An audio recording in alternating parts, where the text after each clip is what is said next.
What does it mean to truly connect? Not merely to speak or to touch, but to engage with the raw, unguarded essence of another soul. Today, we delve into a realm where such connection seems both a yearning and a peril, a paradox encapsulated by what we call avoidant attachment. Picture a child, wide-eyed and hopeful, reaching out for warmth, for comfort, for the simple assurance that their existence matters. But the world, their world, responds with coldness or indifference. What does the child learn? That their feelings are too much, their needs a burden. So they detach from their emotions, their sensations, their very selves. They craft a fortress of solitude, believing it safer to minimize their needs than to risk the pain of rejection. This, my dear audience, is the foundation of avoidant attachment. It is not born of weakness but of survival, a clever, if ultimately costly strategy to navigate a world perceived as hostile. Fast forward to adulthood, and the echoes of this detachment remain. The avoidant individual may avoid intimacy altogether, their relationships like castles built on sand, always on the verge of collapse. Or if they do engage, they do so with caution, a foot in, a foot out, always waiting for the other shoe to drop, always bracing for the imagined betrayal. It is a life lived on the edge of connection, close enough to feel its warmth, yet distant enough to evade its risks. Step 1. Question the narrative. The journey to healing begins, as most journeys do, with awareness. The avoidance mind is a master storyteller, spinning tales of inevitable rejection. This won't last, it whispers. They're going to leave anyway. These narratives, rooted in past wounds, project a grim future that may not even exist. I ask you to pause, to interrogate these stories. Are they echoes of reality, or mere specters of the past? Challenge them. Replace them with questions. What evidence do I have for this thought? Could the opposite be true? By doing so, you loosen the grip of the narrative, creating space for a new story to emerge. Step 2. Return to the body. Ah, the body, that miraculous vessel of sensation and emotion so often neglected by the avoidant. To heal, one must reclaim it. Begin with breath, the simple, sacred act of breathing. Feel the air fill your lungs, grounding you in the present moment. Notice your feet on the ground, the weight of your body against the chair. These small acts anchor you, pulling you out of the swirling storm of detachment and into the here and now. And why is this important? Because emotion, my friends, lives in the body.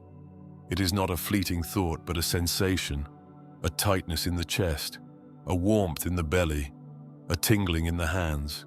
To ignore the body is to ignore the language of emotion itself.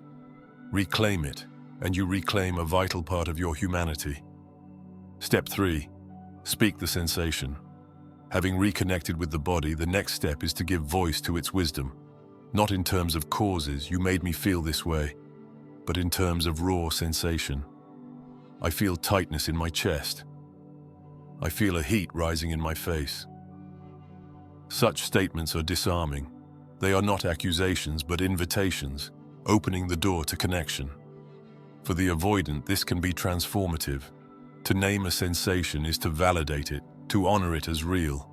And when shared with a trusted friend or partner, it becomes a bridge, a way to let another into the fortress without fear of attack.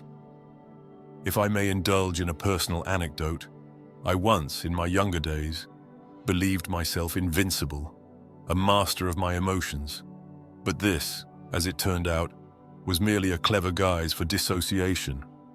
I was detached, not invincible, and it was only when I began to sit with my discomfort, to feel the weight of sadness in my chest, or the flutter of anxiety in my stomach, that I realized how much I had missed. Oh, it was not easy. To feel, truly feel, is a daunting thing, but it is also a liberating thing. For in feeling, I discovered not only pain but joy, not only fear but love. And that, my dear audience, is worth every moment of discomfort.